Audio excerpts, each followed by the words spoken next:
Alright, hello everybody. So I said I was going to do a game room update.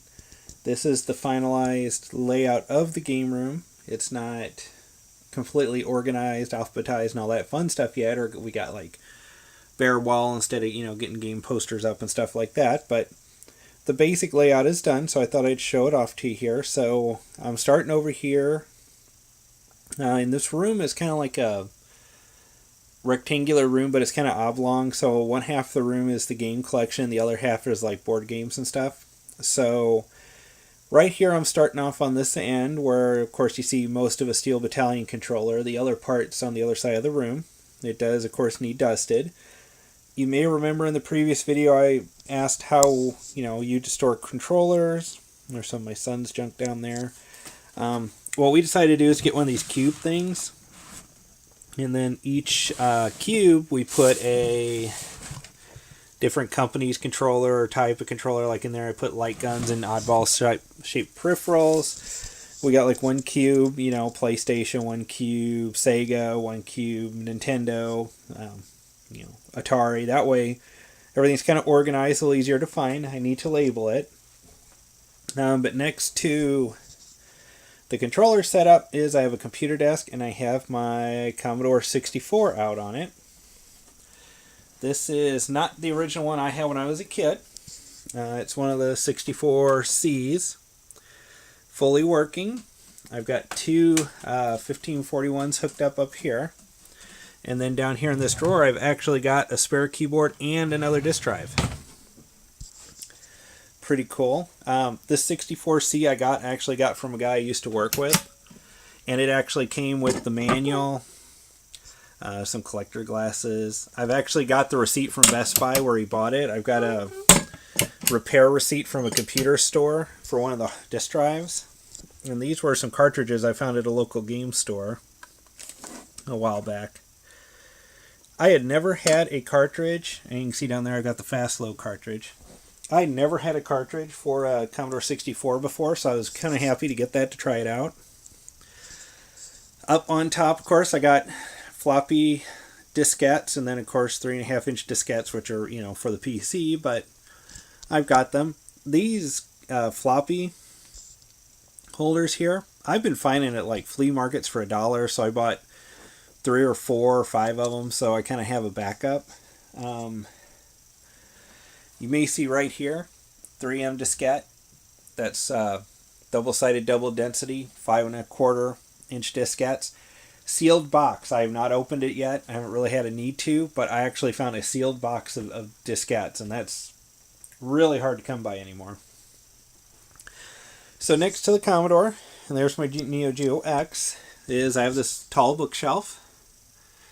The Doctor Who set I need to get put together. But there's the box for the Commodore you just saw. And like I said, it's still got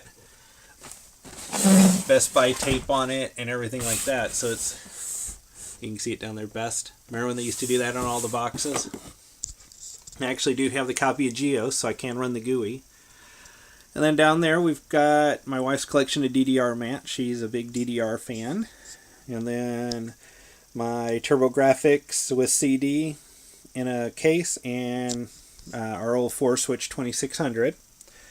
Then, of course, we've got the, guitar game. Can't remember what it's called. Rocksmith. And down here is my PC games and software all piled up. Moving on from that, we've got my Jag with CD, old school PS2. And then we get into like game shelves here. We've got pretty much Genesis and Saturn and Dreamcast. And over here we got original Xbox. And a little bit of everything. It's like the toy room. Everything is in the order it got out of the box in. So nothing is really in order. I was saying I was going to do top 10 videos. I can't wait to do the Jaguar. It's a horrible system in a lot of ways, but it's like one of my favorites. I have this thing for underdog systems, I guess. 3DO, Jaguar are some of my favorites. There's an old video pinball Atari game we got. To be honest with you, I have no idea if it works. I think it takes like 6 or 8 D batteries, I think, to get the thing to run. So we haven't really tried it. A couple of our pickups we got a while back. My wife got pressure cooker for the 2600, and we got the first Kingdom Hearts. Now that's the American version, but the guy who had it did, like reprint the label, so he had pretty little boxes for him, but that's all right. Down here's PSP. Looks like some PS2, a Genesis 3, and 64, and 3DO, and a couple of Jag games, and the 3DS. Over here we've got DS and NES. Let's see. And here we've got some yard sale finds. I actually found an incredibly horrible movie that is incredibly fun. If you haven't seen this, I suggest watching it. John Lovitz is hysterical in it. But we actually went to a yard sale and we found a few games that were fairly cheap, so we picked it up. I didn't think they were too bad. We got a deal because, we bought them all together. See, my wife found the Heffalump movie. And let's see, we got Suikoden, I don't know. The box is cracked and stuff, but if I get another double case, I may just transfer the manual so it's a little more pristine copy.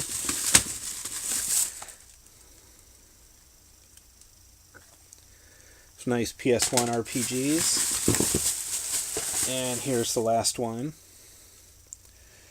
Actually, we went back later that day because there were a couple games he had that I didn't know if we owned or not, so I didn't get them at the time. But we also got Wild Arms 1 and Final Fantasy VII Greatest Hits Edition, and then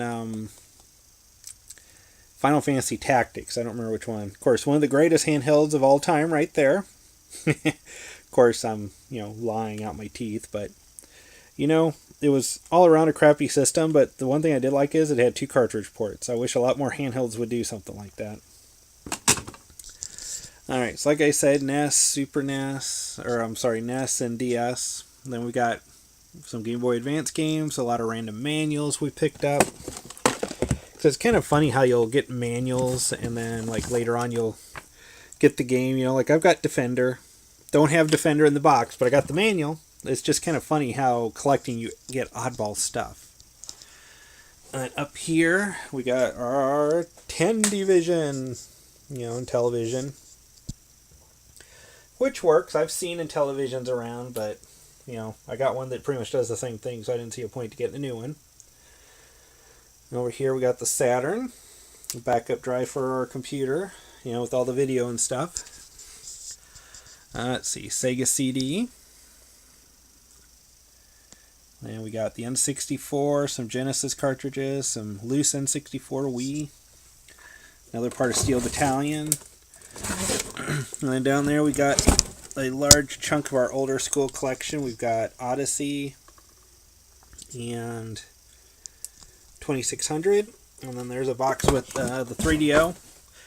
Because you may remember from a previous video, I had a 3DO that quit working that I tried to repair, and then my wife found me a new one, which made me brave enough to try and fix the old one. Let's see, balance board, PS2 games, Laserdisc, Rock Band drum pedal, Wii, PS2, and Dreamcast, GameCube, and 3 PS1s. Now, this section here is where the TV is, so let me back up so you can see here. I got an old school tube TV. See if I can adjust the light around here. And the entertainment center there, we've got a Wii, Laserdisc player, 3DO, thin PS2, and an older model PS3 that's not hooked up right now. The TV, one of my friend's parents decided they want a high-def TV, so they, my wife's grandmother at the time, her TV broke, and I was going to get this for her, but then she decided she didn't want a huge honking TV, and so they were going to pitch it, and it was like, as long as you get it out of our house, I don't care. So I snagged it. So I've got a Sony Trinitron Trinitron, WEGA, nice size TV. To be honest with you, I don't know how it measures, but here's a PS1 game to it. And then over here, we've got a NES hooked up to it too. There's the other half of Steel Battalion. Of course, NES 1, Super NES 1 and 2, original Xbox. Then, like I said, it's haphazard. We got 3DO, Jag CD, PS2, PS1, and some of our boxed Atari and Odyssey games, TurboGrafx, PS1. And I'm not sure. Oh, and it looks like Highlander on Jag CD is back there in the corner. And then what I did, and I can't remember if I mentioned this in the last video, so I'm going to back up here, is right above the TV as a display, any surviving system box I have, I've put up here on this mini shelf on the wall. And you see I've got quite a few. I wish I had more for the systems I have, so if I ever find any kind of cheap, I may pick up other boxes. Now, the Borderlands 2 is actually a store display. You can... It's not a game box, it's just, from the... I guess it was Best Buy or something had it on display. I saw a similar one for GTA 5 when we were out there yesterday. I was at the July Toyman toy show, and this older guy walks up. We had a booth, so we were selling stuff. And this guy walks up and he's like, "Do you like video games?" And I'm like, "Oh, what is this guy getting at here? Is he going to try and get me in his van or what?" And so I talked to him a little bit, and evidently his son was a anal retentive collector, and everything was in pristine shape. But he still lived at home, so he had like one room, and he was just out of space. So his dad said, "Just give me whatever extra you don't want, and I'm going to sell it." So he had all this stuff. He didn't really know anything about it. And so he figured the toy show might be a good venue to sell at. So he was just walking around asking people. So he said he had like Modern Warfare 3 and like Forza Motorsport and posters and stuff for that. And I'm not huge into like, the hardcore military first-person shooters or the driving games, so I wasn't too interested. But he said he had a Borderlands 2 like display box. He didn't know much about it, so he brought it in, let me look at it. It's like in pristine shape. And he's like, would you take, make me an offer on it? And I was like, well, $5. And he's like, well, will you do 6? And I'm like, sure. So I got this Borderlands 2 store display in pristine shape for $6, which I thought would look really good on my wall of gameness. So now over here we've got Rock Band in a chest, the drum kit, and then of course some junk because we're still moving in. Well, we're moved in. I just guess it's going to be a while before we get there. And then, I don't know if you noticed it in the nest when I went by before, but that is my wife's pride and joy of her NES collection, DuckTales 2. That's probably the most expensive NES game we own, but it's pretty cool. The control deck, it was kind of funny. I'm going to tell you this story, and I guess I'll wrap it up.